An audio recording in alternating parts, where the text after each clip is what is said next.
Tuhan, kami percaya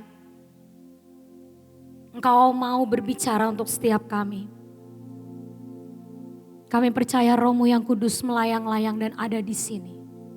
Membuka setiap hati, pikiran kami. Untuk kami menerima sesuatu yang baru dari-Mu hari ini Tuhan. Berbicara untuk setiap kami. Nyatakan isi hati-Mu untuk setiap kami. Kami siap untuk mendengar. Di dalam nama-Mu Tuhan, kami berdoa dan mengucap syukur. Amin. Shalom saudara. Saya tahu bahwa setiap hari, setiap saat dan waktu Tuhan itu ingin untuk menyatakan sesuatu kepada kita. Kita harus buka hati, pikiran, perasaan kita untuk nangkep yang baru, yang fresh dari Tuhan. Amin. Kita hari ini akan membaca satu ayat dari Yesaya 43 ayat 19. Ayatnya cuma satu, kita akan baca bareng-bareng. Ya, bisa ditayangkan multimedia Yesaya 43 ayat 19. Ayat ini adalah ayat yang waktu itu berbicara untuk setiap kami. Waktu itu suami saya bergumul sama Tuhan karena kami di Sion, di Cirebon itu kita kan selalu bikin kebaktian awal tahun untuk dewasa muda. Lalu waktu itu suami saya berkata, Tuhan tunjukkan sih satu ayat untuk saya bisa sama-sama merenungkan ayat ini untuk sepanjang tahun. Apa misi dan visimu untuk kami tahun ini. Lalu di dalam pembacaan ayat ini tiba-tiba firman ini berbicara untuk setiap kita. 2, 3. Lihat aku hendak membuat sesuatu yang baru. Yang sekarang sudah tumbuh. Belumkah kamu mengetahuinya? Ya, aku hendak membuat jalan di padang gurun dan sungai-sungai di padang belantara. Firman ini berkata, Tuhan akan membuat sesuatu yang baru. Yang sekarang ini sudah tumbuh dan sedang tumbuh. Tuhan hendak membuat jalan di padang gurun dan sungai-sungai di padang belantara. Saudara, kalau misalnya saudara membaca ayat ini, saudara aminkan enggak? Ini adalah ayat yang menurut saya hampir sebagian besar orang pasti begitu baca ini ayat bagus. Ini ayat yang wow, ini promise Tuhan yang luar biasa. Dan pasti ini adalah firman yang orang semua akan berkata, amin, amin. Tuhan buat jalan baru di padang gurun, amin. Tuhan buka sungai di padang belantara, amin. Ini adalah jenis firman yang kalau orang dengar pasti berkata amin. Betul? Kalau misalnya firmannya, maka kamu harus memikul salib mengikut aku. Nah itu gak semua orang amin itu. Biasanya maksudnya apa ya gitu. Tapi kalau ayatnya model begini, biasanya semua orang akan setuju sepakat amin. Karena apa? Tuhan buka jalan di gurun. Tuhan buat sungai. Berarti kan akhirnya bahagia walaupun di tengah gurun. Tapi saudara, kalau kita renungkan, sesungguhnya manusia itu seneng gak sih sama yang namanya jalan baru? Coba kita bertanya sama diri kita. Seringkali kita ngomong amin, Tuhan buka jalan baru buatku. Tapi apakah benar manusianya itu kita ini orang yang suka jalan baru? Bukankah manusia itu lebih senang pakai cara lama? Bukankah manusia itu lebih nyaman pakai cara yang dia udah biasa? Benar?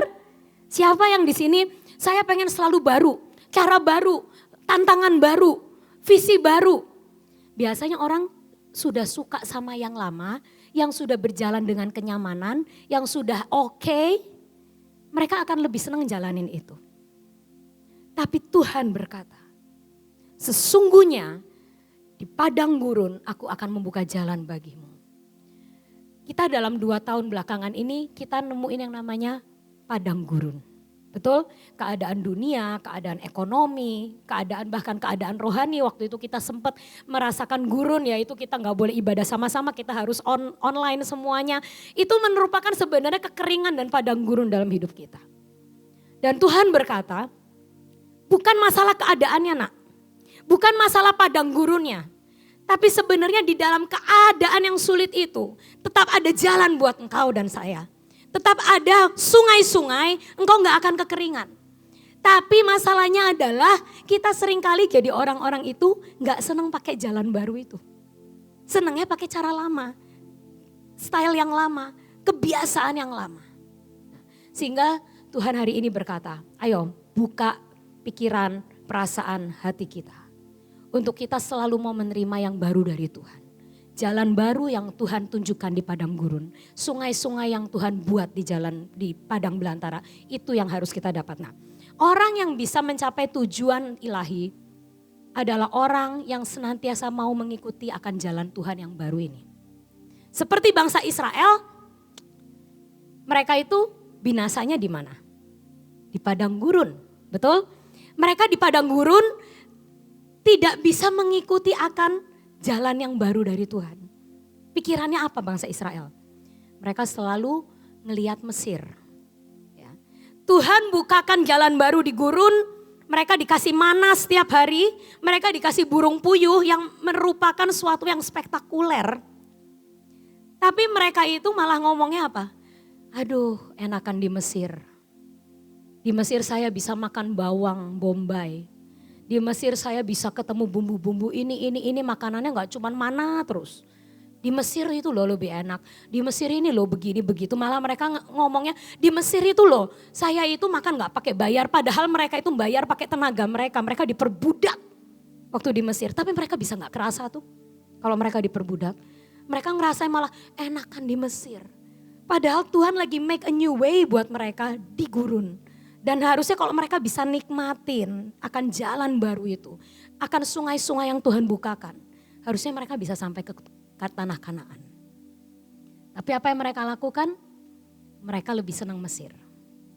Jadi intinya jalan baru itu gak semua orang bisa suka.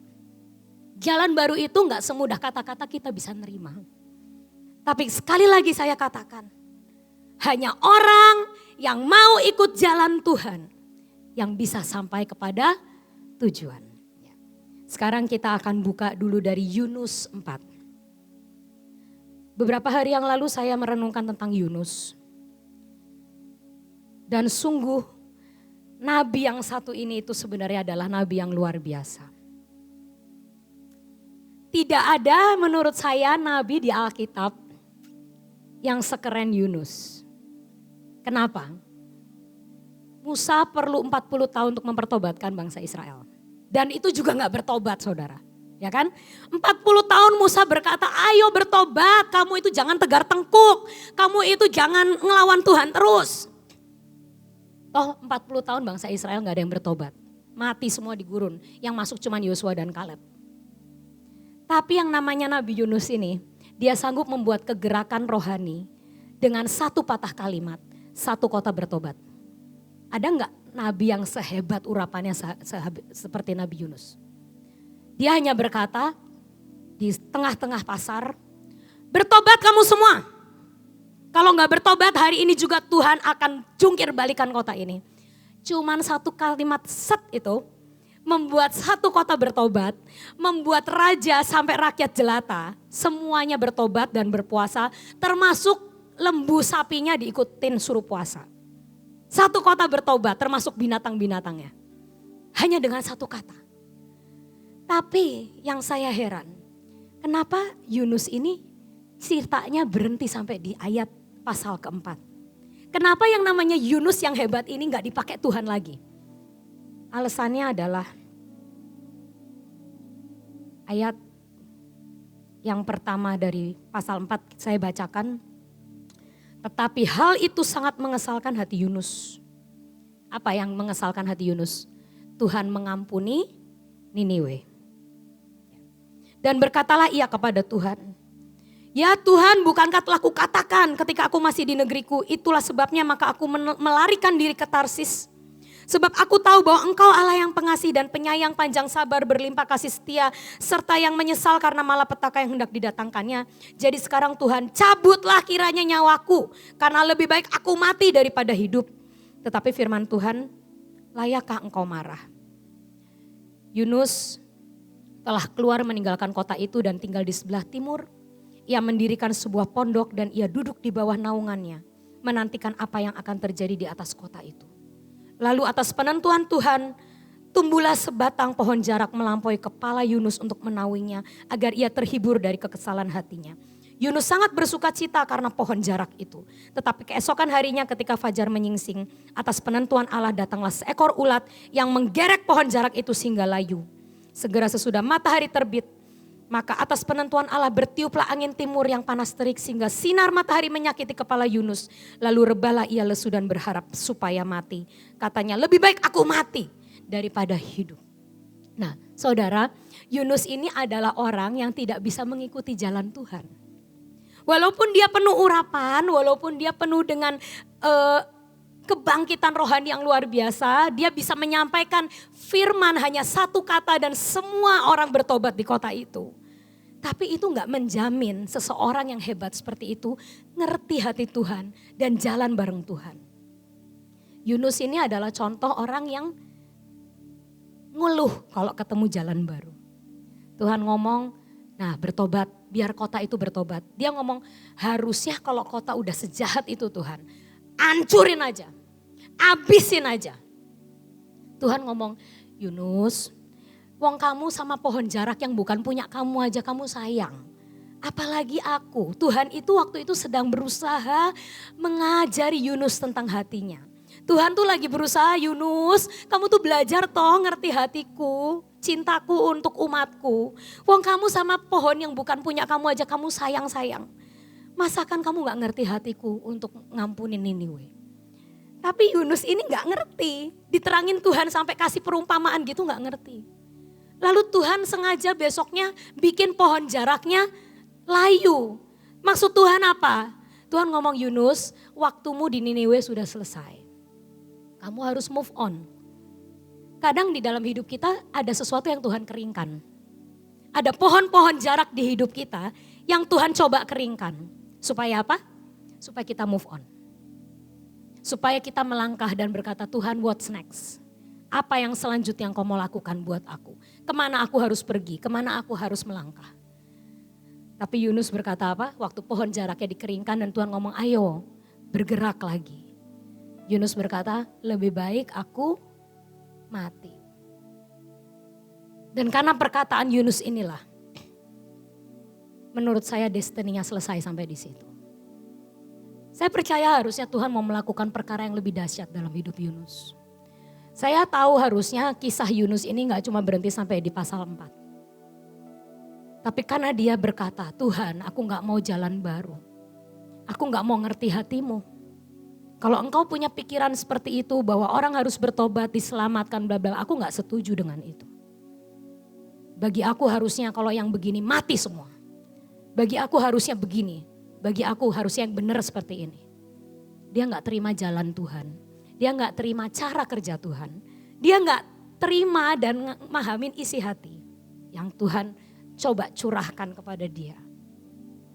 Maka destininya dan selesai sampai di pasal yang keempat ini. Padahal saya sangat percaya kalau dia buka hati untuk rencana Tuhan selanjutnya. Kalau dia berkata, apa yang selanjutnya Tuhan? Engkau keringkan pohon jarak di dalam hidupku. Lalu engkau mau bawa aku kemana? Tuhan pasti akan kasih visi baru. Tuhan pasti akan buka jalan baru. Tuhan akan buka Niniwe yang lain. Tuhan akan buka ladang pelayanan atau ladang pekerjaan yang lain untuk Yunus. Tapi karena dasar hatinya gak mau ngikut. Maka dia dan cukup tamat sampai di pasal 4. Saudara tanya ke dirimu. Mau gak hidup kita cuman berhenti di pasal 4? Jawab, mau gak? Gak. Jangan pernah mau berhenti di tengah jalan dan gak pergi kemanapun setelah itu. Tuhan katakan, nak, belajar mengerti jalan baru. Belajar mengerti cara pikir Tuhan. Yang Tuhan mau saat pohon jarakmu kering. Apa yang kau akan lakukan? Engkau tanya Tuhan, apa yang harus kulakukan? What's next? Orang-orang yang bertanya what's next inilah, dia akan mencapai destiny. Amin. Ada satu contoh, seorang nabi yang lain, namanya Nabi Elia. Suatu saat Tuhan keringkan akan sungai Kerit. Saudara ingat ceritanya? Seorang nabi yang bernama Elia. Waktu itu masa kekeringan di Israel, dia sama Tuhan disuruh pergi ke tepi sungai Kerit. Lalu di tepi sungai itu Tuhan peliharakan hidupnya. Tuhan ngomong, kamu gak usah khawatir, air akan terus tersedia bagimu di sungai Kerit. Tiap hari aku akan ngirim ke kamu makanan, kamu gak usah pusing makanan. Ada burung-burung gagak yang akan memberi engkau daging. Tiap hari dikasih stick sama Tuhan. Makan, minum cukup. Lalu suatu hari, tahun yang kesekian, tiba-tiba Tuhan membuat akan sungai Keritnya itu tiba-tiba airnya habis. Kering. Lalu Tuhan ngomong, kamu harus move on. Ada suatu tempat lain, ada suatu ladang lain, ada suatu pekerjaan lain yang aku siapkan. Nah, Elia beda sama Yunus. Begitu sungai ya dikeringkan, dia tahu, oh berarti Tuhan mau membuka season yang baru dalam hidupku. Dan setiap kali Tuhan buka season yang baru, percayalah saudara, it's gonna be better. It's gonna be better daripada yang dulu. Lalu Elia berkata, oke Tuhan, Kerit selesai. What's next? Lalu Tuhan ngomong, pergi ke Sarfat. Di sana kamu akan melihat pemeliharaanku yang selanjutnya. Lalu akhirnya Elia pergi nurut sama Tuhan. Walaupun sebenarnya dia udah nyaman kan. Udah nyaman, dapat makan, dapat minum. Untuk dirinya sendiri sangat cukup. Nah, tapi Tuhan biasanya gak pernah berhenti sama diri kita doang. Tuhan selalu buka next level. Itu pasti akan lebih dampaknya baik untuk kita dan buat orang lain. Tuhan mendengar jeritan janda Sarfat yang punya meal terakhir hari itu. Dia ngomong, dia berteriak, saya ini udah terakhir banget makan, besok saya mati. Tuhan dengar jeritan jiwanya, janda itu. Lalu Tuhan bikin skenario baru. Saya akan bawa hambaku untuk memelihara hidup janda ini. Dan saya yakin waktu Elia bertemu janda itu, lalu akhirnya Tuhan bukakan jalan, janda itu akan menikmati kelimpahan tepung dan minyaknya gak habis. Janda itu gak cuma nyelamatin dirinya dan Elia. Pasti seenggaknya satu kampungnya janda itu juga ikut menikmati. Tadinya Elia cuma hidup di tepi sungai Kerit, cuma hidup buat dirinya sendiri. Tapi Tuhan ngomong next, kamu akan menyelamatkan hidup seorang janda Sarfat. Kau akan membuat dia berkelimpahan dan paling enggak kamu menyelamatkan satu isi kampung itu.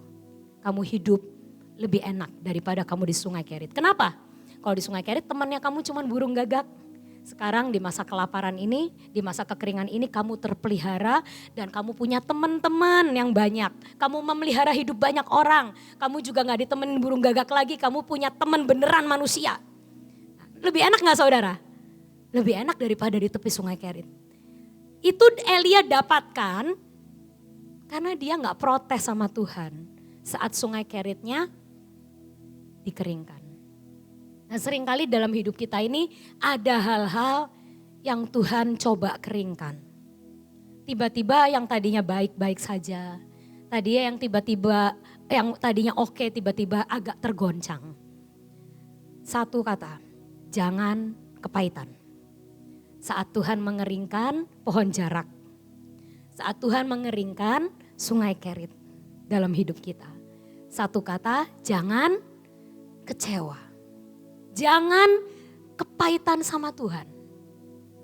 Karena kalau sudah pahit, maka kisah kita akan berhenti di pasal 4 seperti Yunus. Tapi saat kita punya hati yang mau ikut, Tuhan, I want to follow you. Sungai Keritku hari ini kering. Tuhan, pohon jarakku hari ini kering. Tapi aku gak mau pahit. Aku mau tahu apa maksudmu. Aku mau tahu apa kerinduanmu selanjutnya untuk kujalani. Maka saudara akan seperti Elia. Next level, new season, better season. Amin. Ada satu kunci sih saudara. Saya katakan ada seorang di Alkitab. Yang menurut saya itu dalam hidupnya itu banyak drama dan skenario yang ajaib yang Tuhan taruh. Yang sebenarnya normalnya orang itu akan banyak kepahitan sama Tuhan. Dia adalah Maria, ibu Yesus. Bagi saya Maria ini adalah seorang pahlawan iman yang luar biasa. Dia tuh dulunya hidupnya nyaman. Ya. Jalan lamanya dia nyaman, dia hanyalah seorang rakyat biasa, hidupnya tenang, dia sudah punya tunangan. Dan dia tinggal menunggu waktu untuk menikah secara normal dengan tunangannya yang bernama Yusuf itu. Tiba-tiba suatu hari dia didatengin malaikat dan mulai didatengin malaikat itulah hidupnya, dunianya menjadi dalam tanda kutip jungkir balik. Benar? Gak ada apa-apa, tiba-tiba kau akan mengandung. Engkau akan melahirkan juru selamat. Engkau akan menamai dia Yesus. Anak Allah yang hidup. Habis itu malaikatnya pergi. Dan benar dia mengandung. Dan benar mulai hari itu hidupnya gak sama lagi. Dan itu sebenarnya story-nya Maria itu ya. Dari awal sampai akhir. Menurut saya itu hidupnya banyak banget potensi-potensi yang bisa bikin dia kecewa sama Tuhan. Dari awal dia harus ngadepin Yusuf. Kalau dari Tuhan kenapa malaikatnya gak datengin Yusuf ya? Kok saya jadi sampai harus bingung nih, harus ngapain nih, gimana ini? Karena waktu malaikat berbicara sama Maria dia belum berbicara sama Yusuf. Jadi dia juga, Yusufnya juga ada dalam suatu keraguan. Sampai dia ngomong kita mau cerai aja lah secara diam-diam. Itu apa gak beban buat Maria? Harusnya aduh pahit nih, kenapa kok harus saya yang nanggung kayak gini. Tapi dia di dalam segala perkara, segala poin-poin hidup dia yang kritis-kritis itu. Ada satu kunci kehebatan seorang Maria yang bikin dia sampai akhir tidak pernah kepahitan. Dia selalu menyimpan semua perkara di dalam hatinya dan merenungkannya. Ini kunci saudara. Untuk kita selalu setuju dengan jalan Tuhan. Untuk kita selalu oke Tuhan. Kalau ini jalan baru untuk aku mau menjalaninya. Walaupun saat ini aku belum ngeh Tuhan. Saat ini aku belum mudeng Tuhan. Saat ini aku belum ngerti Tuhan. Tapi belajar seperti Maria ini loh. Ini kunci saudara. Untuk kita tidak gagal di gurun. Untuk kita bisa melihat jalan Tuhan di padang belantara. Untuk kita bisa nikmatin sungai-sungai Tuhan di padang belantara itu. Ini kuncinya. Semua yang kita belum ngerti, yang kita belum ngeh, belum bisa diterima ini loh sama pikiran dan jiwa. Seperti yang Maria lakukan. Just say, aku simpan semua itu dalam hati, tak renungin. Jangan kecewa. Maria berapa kali di Alkitab dikatakan, maka Maria menyimpan itu dalam hatinya dan merenungkannya. Ada beberapa poin loh dalam hidup Maria. Waktu dia ketemu malaikat, dia simpan dalam hati. Waktu ada Simeon yang menubuatkan, oh inilah raja yang akan datang. Dia simpan itu dalam hati. Saat Yesus umur 12 tahun ngomong ke Maria, aku harus ada di rumah Bapakku. Maria menyimpan itu dalam hati. Padahal harusnya Maria bisa kepahitan gak? Bisa. Kenapa ini anakku kurang ajar jadi memberontak gini sama aku? Katanya dia juru selamat. Kenapa kok dia ngomong aku harus di rumah Bapakku, diajak pulang gak mau. Tapi Maria saat itu gak marah. Maria gak protes, Maria gak kecewa. Maria berkata aku simpan dalam hati. Lalu dia mulai merenungkan, oh ya Yesus ini adalah anak Allah. Aku gak boleh gendolin Yesus seakan-akan dia milikku satu-satunya, no. Dia milik seluruh dunia, dia adalah juru selamat. Maria dari detik-detik hidupnya itu sebenarnya banyak poin-poin yang bisa bikin dia kecewa, pahit, kering dan sebagainya. Tapi dia dalam perkara-perkara yang dia gak ngerti itu, dia coba simpen di hati, direnungkan. Dan setelah itu Roh Kudus akan memberi penjabaran, maksudnya begini, maksudnya begitu. Kekuatan inilah, kemampuan untuk menyimpan semua dalam hati, tidak ngomel, tidak berontak, dan merenungkan ini. Yang membuat dia bisa tegak berdiri di depan kayu salib. Menyerahkan Yesus anaknya untuk disalib. Dan ini yang membuat dia tidak kecewa dan kepahitan sampai akhir. Menurut saya Maria ini adalah pahlawan iman yang luar biasa. Nah itu yang harus kita adopsi saudara. Ya, maka kita mulai dari sekarang, kalau ada hal baru yang Tuhan buka. Kalau ada hal yang lama yang Tuhan tutup. Ada hal lama yang Tuhan goncangkan. Kita jangan kepahitan dulu. Jangan kayak Yunus. Tapi kita belajar, Tuhan apa yang kau mau ajarkan buat aku. Buat aku seperti Maria Tuhan. Yang menyimpan semua dalam hati. Jangan cuma disimpan doang. Karena kalau disimpan doang jadi penyakit.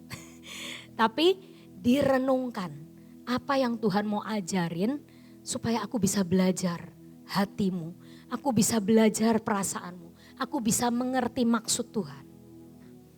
Jadi di dalam segala perkara dalam hidup kita ini jangan sampai hati kita teriritasi. Nah, saya punya pengalaman saudara tentang hal ini. Ya, biasanya kalau khotbah harus ada ceritanya. Ya, cerita kalau cuman ayat nanti lupa. Saya akan saksikan bagaimana jalan baru itu biasanya nggak mulus.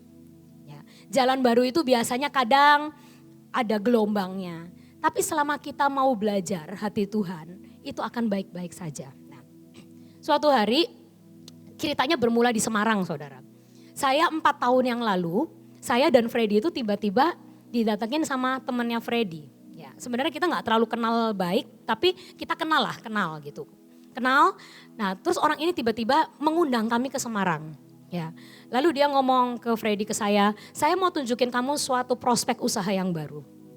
Saya pengen kamu lihat, lalu nanti suatu saat kalau misalnya kamu tertarik, kita itu pengen bikin di Cirebon. Dia bilang gitu. Nanti kalau misalnya usaha kita yang di Semarang ini udah oke, nanti kita akan buka di Cirebon dan kamu yang jalanin. Oh apa itu? Udah datang aja. Nah akhirnya kita dibawa ke prospek bisnisnya dia yang baru. Saudara tahu itu apa? Saya terus ngomong aja ya. Itu adalah kandang ayam modern. Ya, kandang ayam modern tuh sekarang kalau ternak ayam, itu ayamnya dibikin nyaman kayak hotel saudara. Jadi sekarang kalau melihara ayam tuh bukan kayak digubuk-gubuk gitu. Tapi gubuk mewah saudara. Jadi nanti ayamnya dikasih AC, nanti ayamnya dikasih pemanas kalau diperlukan. Ayamnya dikasih penyedot udara yang harganya ratusan juta. Jadi ayamnya dibikin nyaman supaya kematiannya sedikit, bisa muat ayam banyak. Dan itu nanti kalau panen bisa langsung besar, langsung banyak. Lalu saya ngomong ini kok kandang ayam keren amat, aku bilang gitu, bersih, terus mesin-mesinnya otomatis itu ngasih makan minumnya otomatis semua nggak harus yang dicecerin satu-satu. Wah ini keren banget kayak pabrik ayam ini mah aku bilang kayak gitu kan. Iya, Sof ini lagi model sekarang, lagi in 4 tahun yang lalu baru mulai tren. Nanti kamu buka ya di Cirebon, kita kerjasama, nanti alat-alat apa-apa kita bawa, kamu yang jaga yang di Cirebon, kita yang jaga yang di Semarang. Oke, saya simpan itu di dalam hati. Ya, semua itu kayak gitu harus disimpan dulu dalam hati.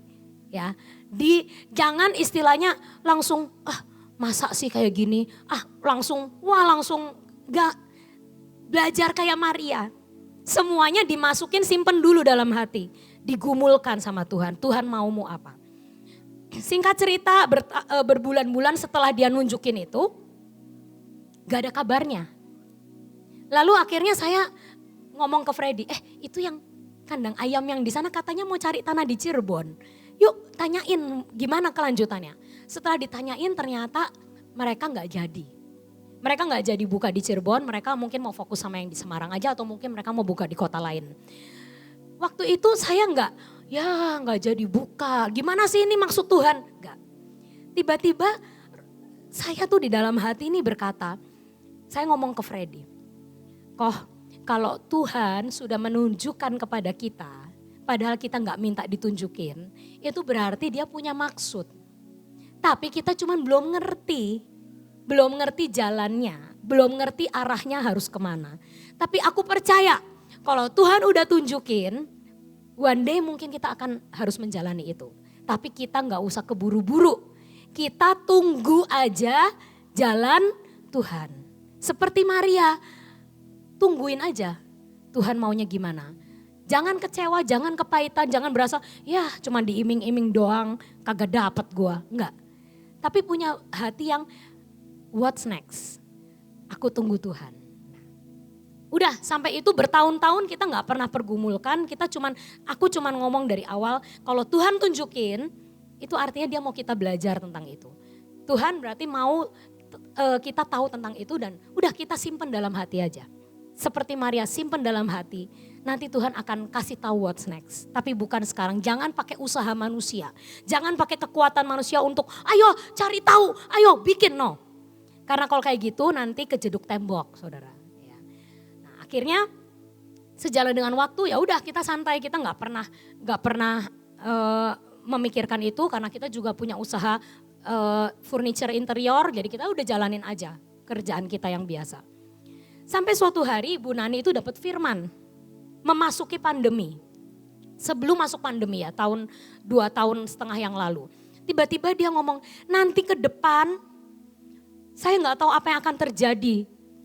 Tapi Tuhan katakan, coba mulai buka usaha yang baru yang berhubungan dengan pangan.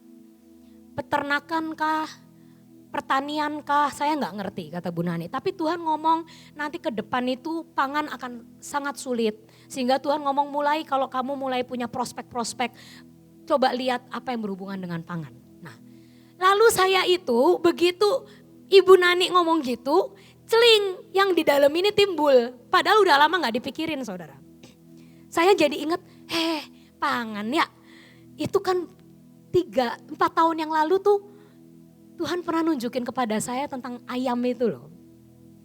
Nah, jadi saya akhirnya ngomong ke suami saya, juga ngomong ke ibu saya. Mama kan dapatnya pangan. Coba sih mah dijajakin, kita mulai menjajakin. Apakah ini timingnya Tuhan? Karena kita 4 tahun yang lalu kok bisa sama Tuhan tiba-tiba dibawa untuk survei kandang ayam. Apakah ini artinya kita mungkin harus ngarah ke situ mulai sekarang? Nah ini cara Tuhan saudara, ini makanya saya ceritain supaya saudara tahu oh ini kalau cara Tuhan bekerja tuh seperti ini. Ya. Lalu kita itu gak kedereng-dereng, tiba-tiba ada satu teman kita yang nanya ke kita. Sofi, saya itu punya papa ngerjain kandang ayam. Oh iya, terus gimana kok? Aku pengen buka sendiri. Gitu. Coba yuk kita cari tanah gitu. Tiba-tiba ada orang yang koneksi itu loh. Apa? Divine connection yang Tuhan datangkan di hidup kita. Nah itu biasa cara Tuhan seperti itu. Kita nggak yang cari nabrak sana nabrak sini. Berusaha sampai kejedot sana kejedot sini. Itu biasanya kalau kejedot-kejedot itu artinya kita usaha sendiri. Tapi kalau dari Tuhan itu biasanya tuh ada cara-cara, ada pintu-pintu yang dibukakan. Dan hati kita tetap harus seperti Maria. Simpan dalam hati, jangan terlalu banyak pakai kekuatan sendiri. Nah, akhirnya kita cari tanah dan singkat cerita tanah itu dapat izin. Singkat cerita kita dapat berkat dari Tuhan untuk membangun kandang ayam. Nah, saudara tahu ceritanya belum sampai selesai di situ. Saya sama Freddy ini ternyata hatinya diuji sama Tuhan. Ya. Saya bilang ke ibu saya karena saya kan yang pencetus dalam tanda kutip tentang kandang ayam ini. Saya bilang ke ibu saya, wah puji Tuhan wis kandang ayamnya jadi. Mah menurut ceritanya teman-teman yang sudah bikin kandang ayam. Gak usah khawatir panen pertama. Gitu. Mama saya Freddy kan orangnya lebih lebih hati-hati gitu dari saya. Kalau saya tuh orangnya terobos. Nah kalau mama saya sama Freddy tuh orangnya lebih mikir panjang. Ini kita tuh harus belajar dulu. Kandang ayam itu gak gampang loh, kayaknya ini nyawa puluhan ribu ayam. Kita harus cari anak kandang yang baik bla bla bla bla. Tapi saya itu ya saudara bisa sangat percaya, udah pasti bisa. Karena teman saya ngomong kalau kandang baru itu belum ada bakteri, belum ada virus, masih bersih, masih sangat fresh semua alat-alat mesin-mesin. Menurut penelitian kandang ayam yang panen pertama, panen kedua tuh aman, gak akan ada kematian yang terlalu banyak, tidak akan rugi. Saya tiba-tiba tuh antusias ngomong gitu. Saudara tahu panen pertama rugi saudara. Panen pertama rugi puluhan juta. Saya bilang loh kok bisa ya? Kok bisa rugi ya? Aduh harusnya katanya panen pertama ini kalau kandang baru tidak pernah rugi loh. Kenapa bisa rugi? Terus Freddy ngomong iya ya katanya ini kayaknya pimpinan Tuhan tapi kok rugi banyak ya? Saudara belum sampai di situ. Akhirnya kita coba lagi di panen kedua. Ruginya tambah banyak saudara. Sampai waktu itu mama saya itu iki kok jalan Tuhan tapi kok kayak gini ya. Sampai kita semua bertiga ini bertanya-tanya dan nggak ngeh, kenapa ya? Kok ini kayaknya dari Tuhan tapi kok merugi 2 kali sampai ratusan juta. Saudara, nggak mudah. Lalu akhirnya setelah panen kedua gagal, saya tahu ada yang salah. Bukan salah jalannya, tapi salah sikap hatinya. Ya. Lalu saya akhirnya datang ke Tuhan, saya siang minta ampun. Ya. Saya ngomong, Tuhan kayaknya kok ada yang salah ini. Ini jalannya udah bener engkau tunjukkan dan saya tuh gak enak sama mama karena saya ngomong ini kayaknya dari Tuhan. Ini kayaknya karena Tuhan udah tunjukin maka kita sekarang jalanin. Tapi apa yang salah sampai rugi 2 kali nih? Padahal menurut teori manusia harusnya yang panen pertama kedua tuh paling tinggi. Paling sukses karena apa? Alat-alatnya masih baru, gak ada resiko penyakit dan sebagainya. Ternyata ayam saya sakit semua waktu itu. Ya, jadi dalam sehari itu bisa mati 200, 150 sampai stres kita. Lalu akhirnya untungnya Tuhan itu sayang ya. Untungnya Tuhan itu adalah Allah yang penyabar, penuh kasih sayang dan mau mengajari kita kalau kita bertanya. Lalu Tuhan ngomong, sengaja aku buat panen pertama, panen kedua kamu ngalamin kerugian.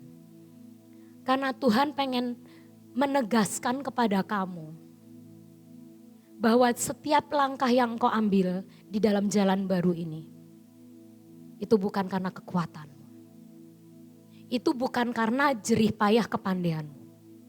Kamu udah ngikut jalan Tuhan, tapi cara jalaninnya pun harus benar. Sikap hati kita ini loh, di dalam menjalani jalan baru yang Tuhan tunjukkan, gak boleh sampai salah. Karena kalau salah, nanti tujuan akhirnya akan melenceng juga. Jadi sebenarnya Tuhan itu gak kurang panjang tangannya untuk nolong kita. Tuhan gak pernah gagal menolong kita. Tapi seringkali apa? Tuhan itu pengen hati kita ini loh. Tetap melekat, tetap ikuti jalannya dan tidak ada penyimpangan-penyimpangan. Tuhan lalu membongkar hati saya saudara. Gini, saya itu adalah kerjaannya interior design, ya, furniture. Saya itu jujur, waktu begitu bikin kandang ayam, saya itu merasa ini adalah suatu kenyamanan yang baru buat saya. Artinya apa? Kalau interior design, itu kan kerjaannya kan nunggu orang. Ya kan, saya bertahun-tahun kerja interior design, saya gak pernah kekurangan. Tapi deg-degan iya saudara. Karena apa? Kalau sudah selesai proyek ini, saya harus dapat proyek baru nunggu ada orang datang. Jadi saya tuh hidupnya mengandalkan Tuhan terus. Kayak istilahnya saya harus Tuhan minta proyek baru. Nanti datang proyek baru. Tuhan minta proyek baru lagi. Nah jadi hidup saya ini gak ada kepastian dalam tanda kutip. Ya nunggu orang datang bikin ke saya. Ya kan? Jadi saya tuh bertahun-tahun sepertinya saya tuh hidup saya selalu berkecukupan. Saya katakan Tuhan tidak pernah gagal memelihara. Ya hidup kita berkelimpahan lah. Tapi cara kerjanya itu selalu nunggu anugerah, bener? Nunggu, aduh Tuhan tolong supaya tukang-tukangku bisa kerjaannya continue terus. Tuhan kalau misalnya tukang mulai nanya, non ada gambar baru enggak? Gitu. Kalau belum ada gambar baru, saya akan, Tuhan ayo kirimin klien sih Tuhan, tolong klien. Akhirnya ada gambar baru lagi saya kasih. Nah tapi hidup seperti itu kan kadang tuh secara manusia ya saudara, deg-degan. Duh kayaknya kok mikir terus. Apa next gitu. Nah, jadi jujur waktu pas pertama kali kita dibukakan kandang ayam ini ya saudara. Saya tuh merasakan oh ini kenyamanan baru buat saya. Jadi artinya saya gak harus nunggu klien datang. Jadi artinya setiap bulan saya minimal akan mendapatkan di tangan keuntungan sekian. Nah itu loh. Jadi saya ngerasa hidupku akan lebih aman dan nyaman dengan pekerjaan ini. Temennya saya pada ngomong udah sob lu tenang aja.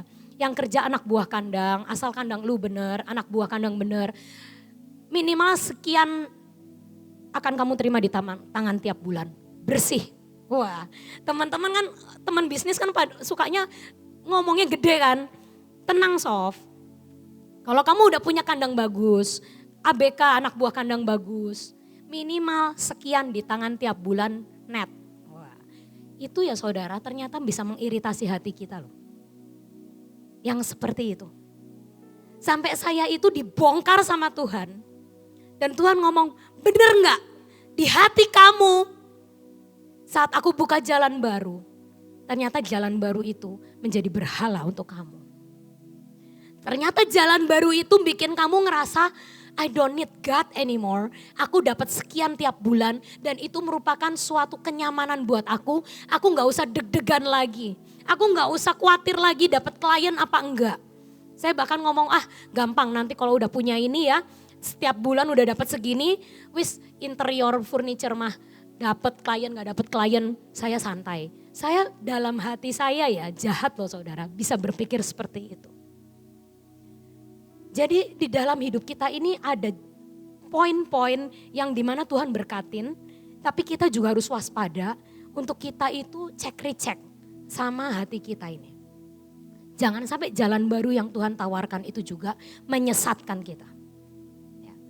Dan akhirnya Tuhan bongkar, bener gak? Cuman Tuhan yang bisa bongkar sih. Ibu saya, suami saya gak ada yang tahu itu adalah isi hati saya yang terdalam.